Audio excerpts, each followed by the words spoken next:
Daniel Rousset, vous êtes l'un des animateurs du réseau Sortir du nucléaire et des Amis de la Terre en Midi-Pyrénées. Vous organisez un départ en bus depuis la région toulousaine en direction de la vallée du Rhône afin d'organiser une grande chaîne humaine. Pouvez-vous nous en dire plus à ce sujet? Eh bien, donc, nous avons décidé pour le premier anniversaire de Fukushima de faire une grande manifestation. Et pour quasiment la première fois, on va faire une chaîne humaine comme en Allemagne, de Lyon à Avignon, soit 235 km. Donc il va s'agir de relier ensemble tous ces gens qui vont venir des quatre coins de la France sur 235 km pour exprimer notre désir qu'il faut absolument sortir le plus rapidement possible du nucléaire en France. Pensez-vous qu'un accident sur une centrale nucléaire française est possible, voire probable? Alors là, moi, malheureusement, je suis quasiment sûr que ça va arriver.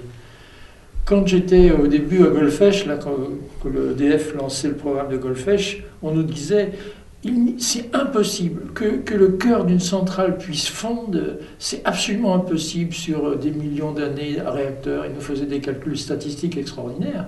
Mais là, en quasiment 30 ans, on a vu Three Mile Island, on a vu Tchernobyl et on vient de voir Fukushima. Donc un incident extrêmement grave, une catastrophe tous les 20 ans, ça veut dire que statistiquement, dans les années à venir, comme l'Europe a pratiquement la moitié des réacteurs dans le monde, que la France en a presque 60% de ses réacteurs au niveau de l'Europe, on a quasiment structurellement une catastrophe qui va arriver en France. Nos centrales vieillissent, elles ont la moitié à plus de 30 ans déjà, et c'était prévu pour 30 années. Tout d'un coup, la nucléocratie dit 40 ans, bon, on ne sait pas pourquoi, comme ça, pour être rentable. On va vers la catastrophe. Les salariés qui géraient les centrales vieillissent et doivent être renouvelés. On a sous-traité l'ensemble des tâches difficiles à des sous-traitants qui sont à 2 ou 3, 4 ou 5 systèmes de sous-traitance qui ne sont pas formés. On a là tous les éléments pour arriver à une catastrophe. On y court, là. Un ouvrage collectif, Sortir du nucléaire, c'est possible, paru chez Nova Édition, démontre que la France pourrait se passer de l'électricité nucléaire. Y croyez-vous vraiment? Mais bien sûr. Attendez, aujourd'hui, le Japon vient de nous donner un exemple extraordinaire. Ils avaient 54 réacteurs nucléaires, d'accord? Après Fukushima, ils en ont arrêté un bon paquet. Aujourd'hui, il en reste plus que 2, et dans un mois, il n'en restera plus du tout. Donc tout de suite, le Japon montre qu'on peut arrêter quasiment totalement en une année 54 réacteurs nucléaires, quasiment pareil que la France. Sans pour cela, comme dit M. Sarkozy, le retour à la bougie immédiate, la cessation de tout confort, bon simplement, économie d'énergie massive. Pourquoi avoir des panneaux publicitaires qui nous dépensent à longueur de nuit de la publicité lumineuse? Arrêt, alors en France on est les meilleurs, c'est le chauffage électrique. Ça c'est sûr que là on a fait la totale.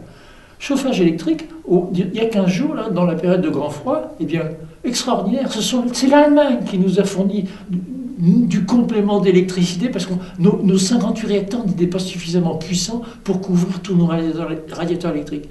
Donc aujourd'hui, on sait qu'il existe des moyens concrets, techniques, peu chers pour créer des emplois et pour nous donner quasiment une énergie à un coût, moi je pense, moindre. Parce qu'une catastrophe nucléaire comme Fukushima ou Tchernobyl, outre les millions de morts que ça crée, c'est aussi financièrement une catastrophe. Et le Japon, là, va avoir du mal à surnager à cette catastrophe. Ça va lui coûter les yeux de la tête. Donc économiquement, au niveau de la santé, à tous les niveaux, il faut sortir du nucléaire le plus vite possible.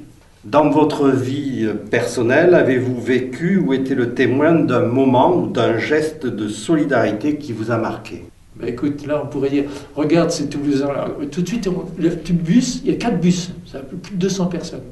Tu as donc 200 personnes qui vont faire pendant au moins 4 heures et 4 heures, 8 heures de bus pour dire non, quelque part, à une cause complètement altruiste. On ne va pas réclamer de l'argent, on ne va pas réclamer un pouvoir quelconque. 200 Toulousains disent non au nucléaire et prennent un dimanche complet pour aller dire non. Sur leur temps, sur leur argent, sur leur travail. Moi, je trouve ça déjà fabuleux. Et je pense qu'on va être aussi plusieurs dizaines de milliers de Français qui disent non, ça suffit, arrêtons le nucléaire, il faut en sortir d'urgence. Merci d'avoir répondu aux questions de TV Sol. Merci à vous.